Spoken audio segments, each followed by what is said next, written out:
McGraw-Hill Audio presents Positioning, The Battle for Your Mind, written by Reis and Trout, read by Grover Gardner. Introduction. What we have here is a failure to communicate. How often have you heard that bromide?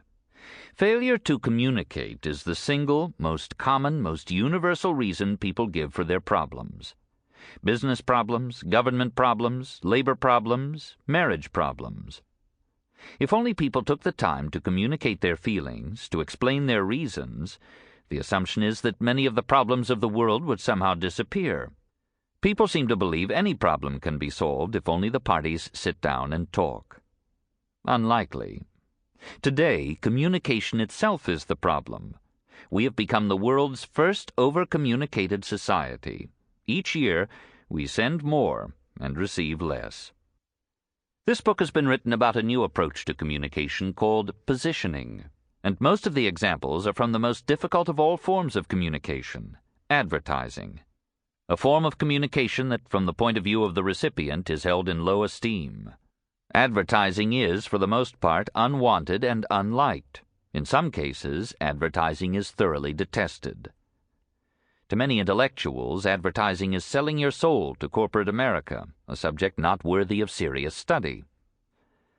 In spite of its reputation, or perhaps because of it, the field of advertising is a superb testing ground for theories of communication.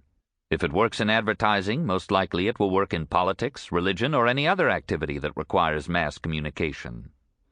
So the examples in this book could just as well have been taken from the field of politics, war, business, or even the science of chasing the opposite sex, or any form of human activity which involves influencing the minds of other people, whether you want to promote a car, a cola, a computer, a candidate, or your own career.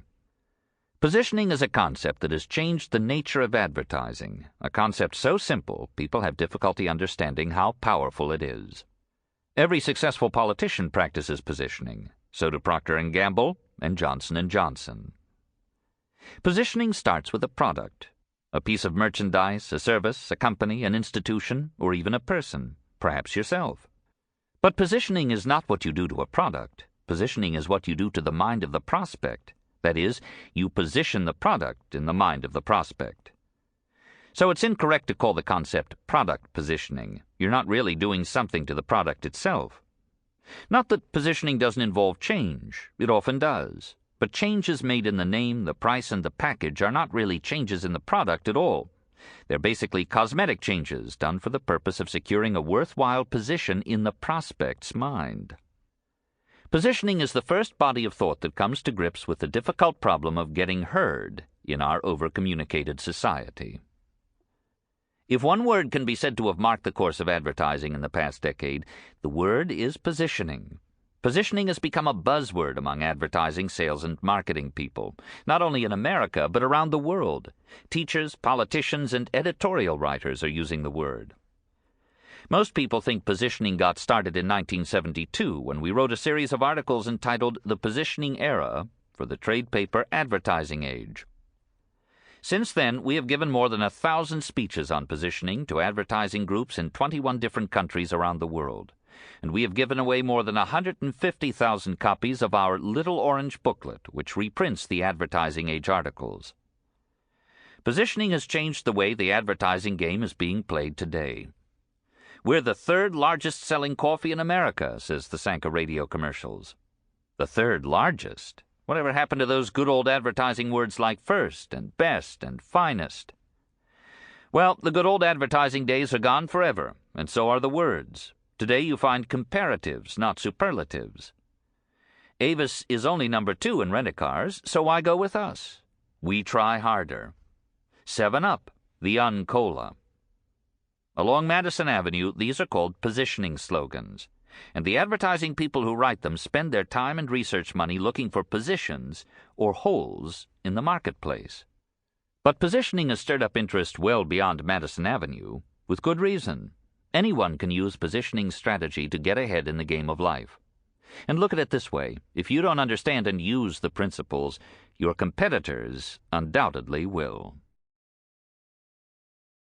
Chapter 1. What positioning is all about. How did a hard sell concept like positioning become so popular in a business noted for its creativity? In truth, the past decade might well be characterized as a return to reality.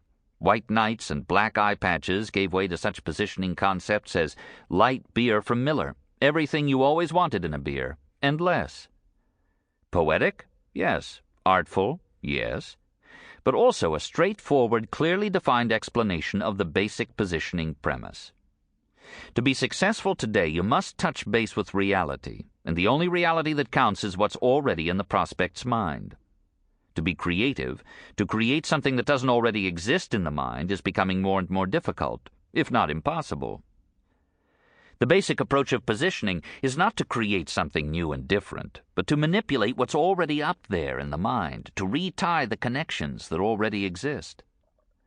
Today's marketplace is no longer responsive to the strategies that worked in the past. There are just too many products, too many companies, and too much marketing noise.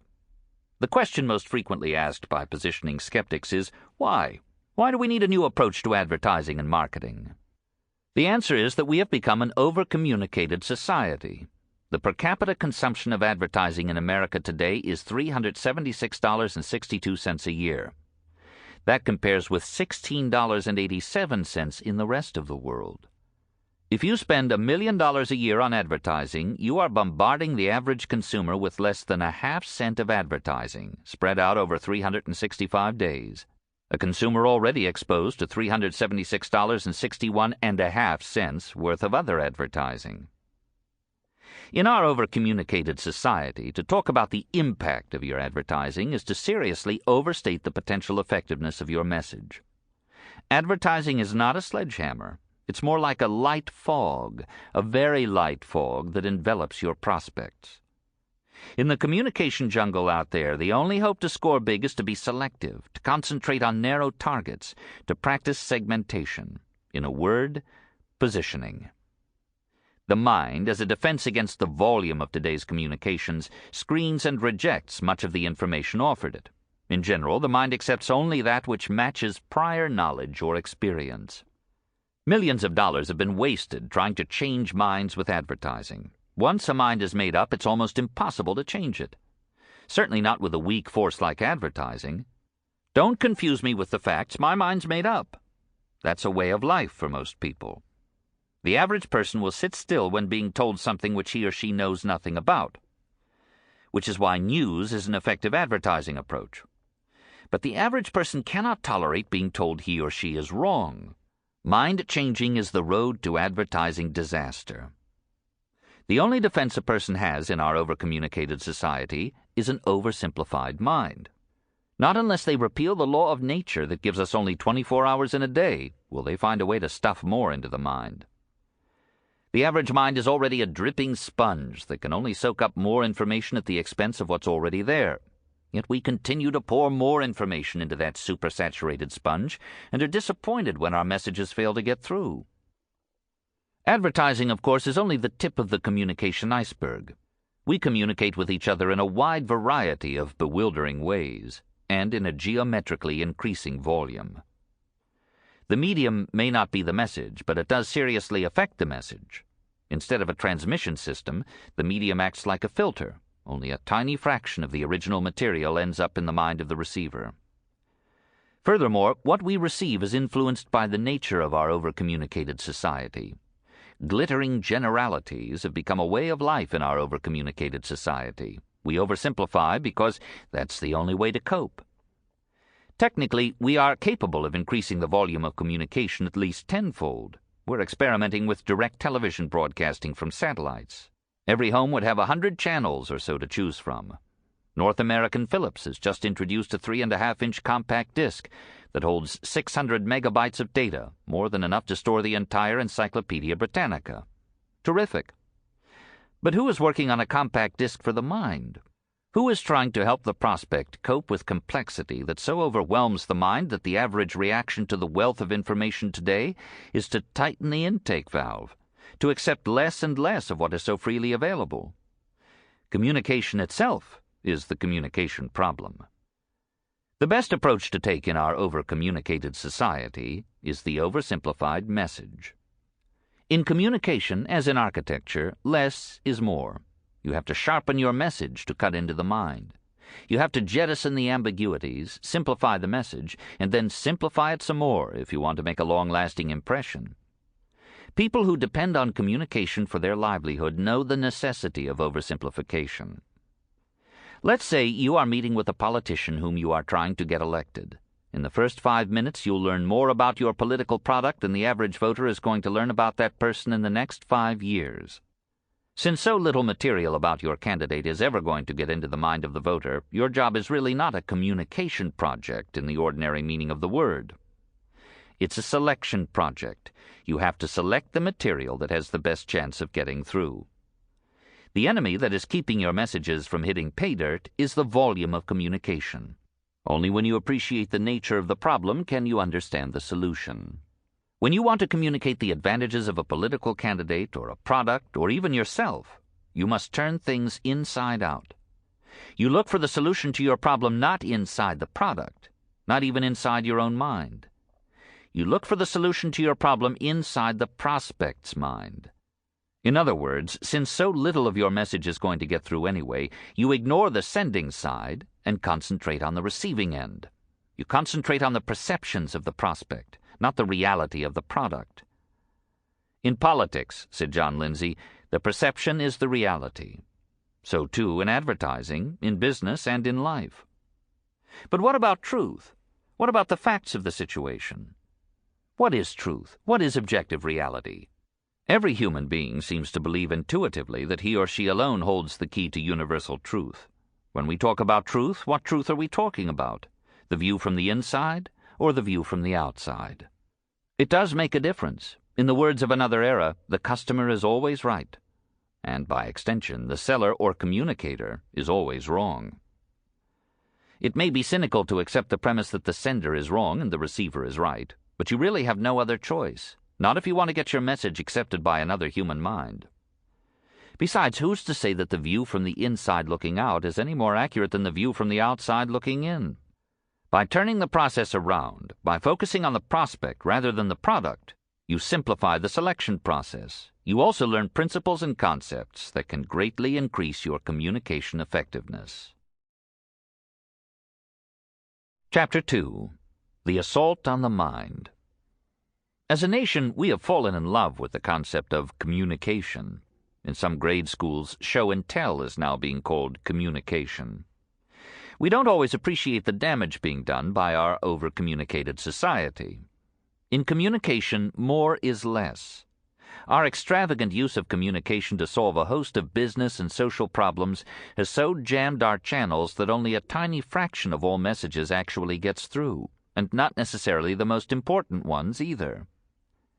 Take advertising, for example.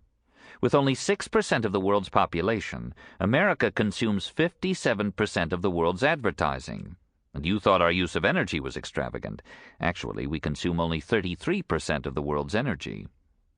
Advertising, of course, is only a small channel in the communication river.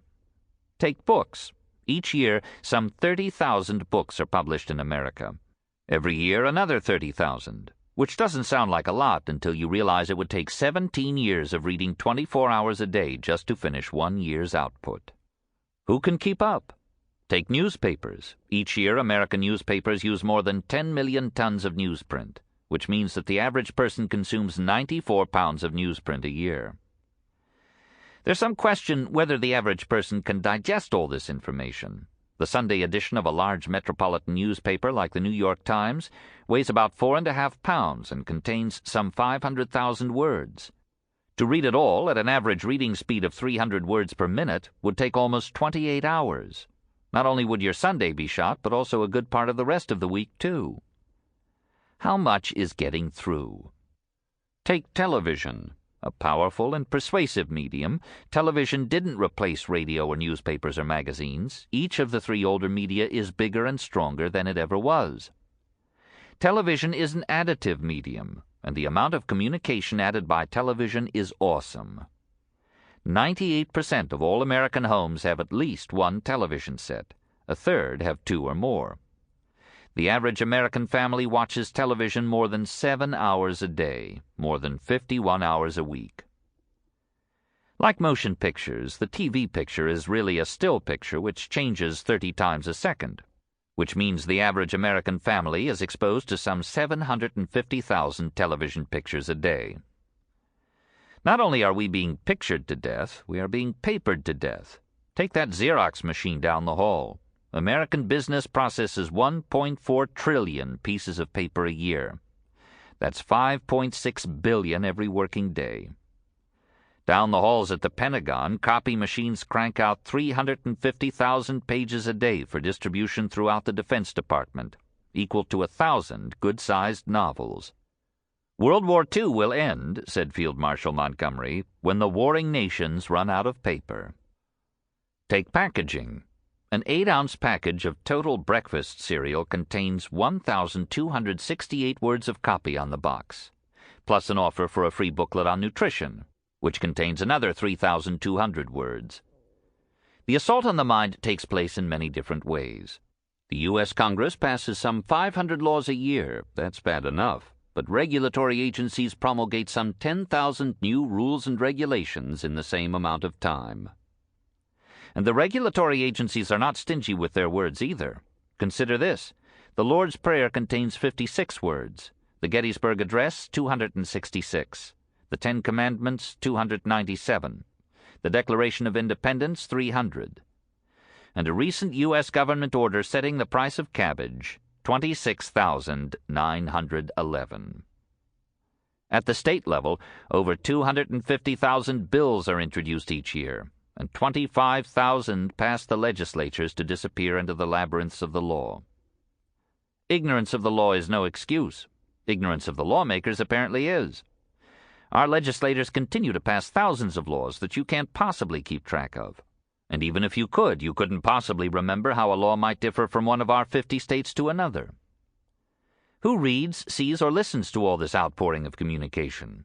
There's a traffic jam on the turnpikes of the mind. Engines are overheating. Tempers are rising. At best, communication in an over-communicated society is difficult. Yet you are often better off if communication doesn't take place, at least until you are ready to position yourself for the long term. You never get a second chance to make a first impression. What do the following names mean to you? Camaro, Cavalier, Celebrity, Chevette, Citation, Corvette, and Monte Carlo. Automobile model names, right? Would you be surprised to learn that these are all Chevrolet models? Chevrolet is one of the most heavily advertised products in the world. In a recent year, General Motors spent more than $178 million to promote Chevrolet in the United States. That's $487,000 a day, $20,000 an hour. What do you know about Chevrolet? About Chevrolet engines, transmissions, tires, about the seats, upholstery, steering? Be honest. How many Chevrolet models are you familiar with? And do you know the differences between them? Confusing, isn't it? The only answer to the problems of an over-communicated society is the positioning answer. To cut through the traffic jam in the prospect's mind, you must use Madison Avenue techniques. Nearly half the jobs in the United States can be classified as information occupations. More and more people are trying to cope with the problems of our over-communicated society. Whether you have an information job or not, you can benefit from learning the lessons of Madison Avenue, at home and in the office. Another reason our messages keep getting lost is the number of media we have invented to serve our communication needs. There is television, commercial, cable, and pay. There's radio, AM and FM. There's outdoor, posters and billboards. There are newspapers, morning, evening, daily, weekly, and Sunday.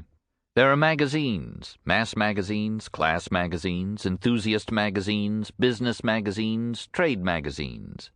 And, of course, buses, trucks, streetcars, subways, and taxicabs. Generally speaking, anything that moves today is carrying a message from our sponsor. Even the human body has become a walking billboard for Adidas, Gucci, Benetton, and Gloria Vanderbilt. Take advertising again. Just after World War II, the per capita consumption of advertising in the United States was about $25 a year. Today it's 15 times as much. Inflation accounts for part of this increase, but volume is also up substantially. Do you know 15 times as much about the products you buy? You may be exposed to much more advertising, but your mind can't absorb any more than it used to. There's a finite limit to how much you can take in, and advertising, even at $25 a year, was already way over the limit. That 1-quart container that sits on top of your neck can hold just so much. At $376 per person, the average American consumer is already exposed to twice as much advertising per year as the average Canadian, 4 times as much as the average English person, and 5 times as much as the average French person. While no one doubts the advertiser's financial ability to dish it out, there's some question about the consumer's mental ability to take it all in. Each day, thousands of advertising messages compete for a share of the prospect's mind. And make no mistake about it, the mind is the battleground. Between 6 inches of gray matter is where the advertising war takes place. And the battle is rough, with no holds barred and no quarter given. Advertising is a brutal business where mistakes can be costly. But out of the advertising wars, principles have been developed to help you cope with our over-communicated society. Another reason our messages keep getting lost is the number of products we have invented to take care of our physical and mental needs. Take food, for example. The average supermarket in the United States has some 12,000 individual products or brands on display. For the consumer, there's no relief in sight. In fact, the product explosion could get worse. In Europe, they are building supermarkets, called hypermarkets, with room for several times as many products.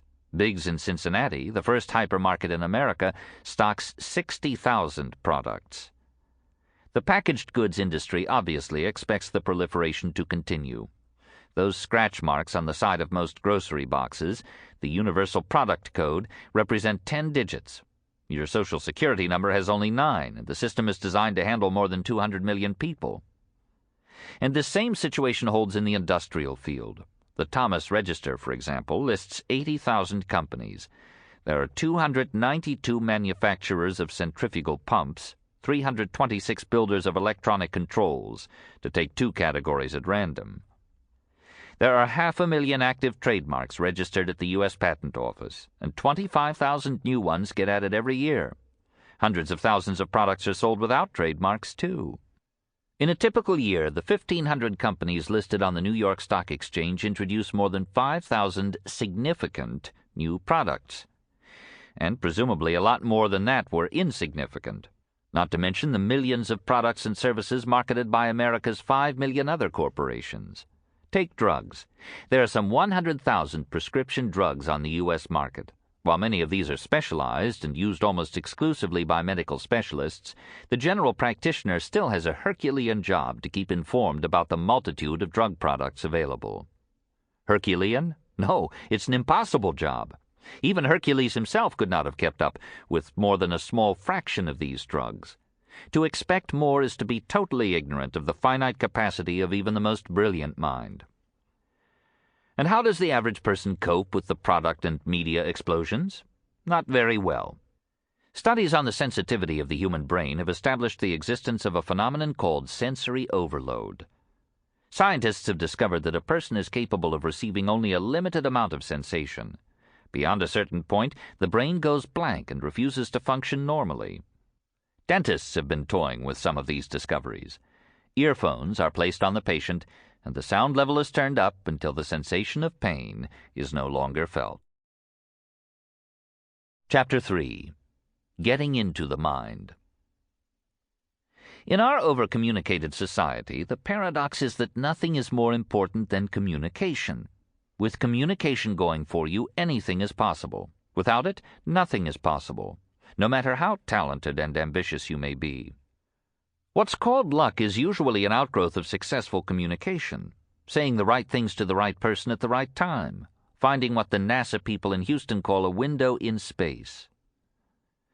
Positioning is an organized system for finding a window in the mind. It is based on the concept that communication can only take place at the right time and under the right circumstances. The easy way to get into a person's mind is to be first.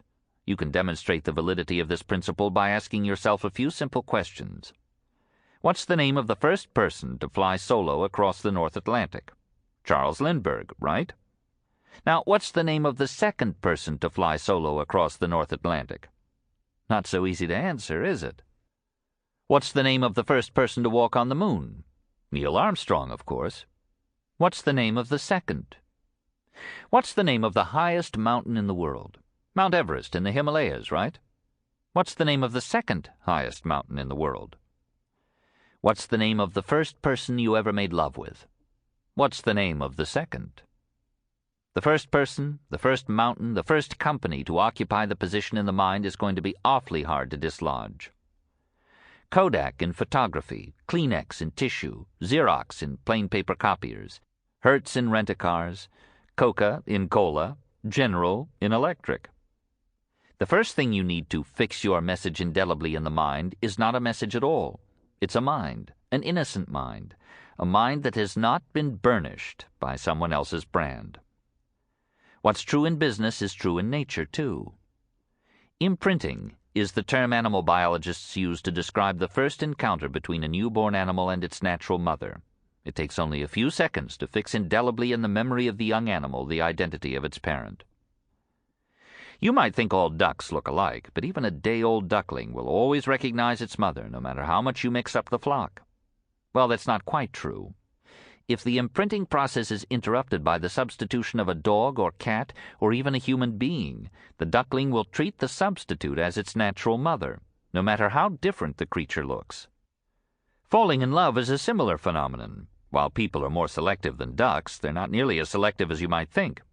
What counts most is receptivity. Two people must meet in a situation in which both are receptive to the idea.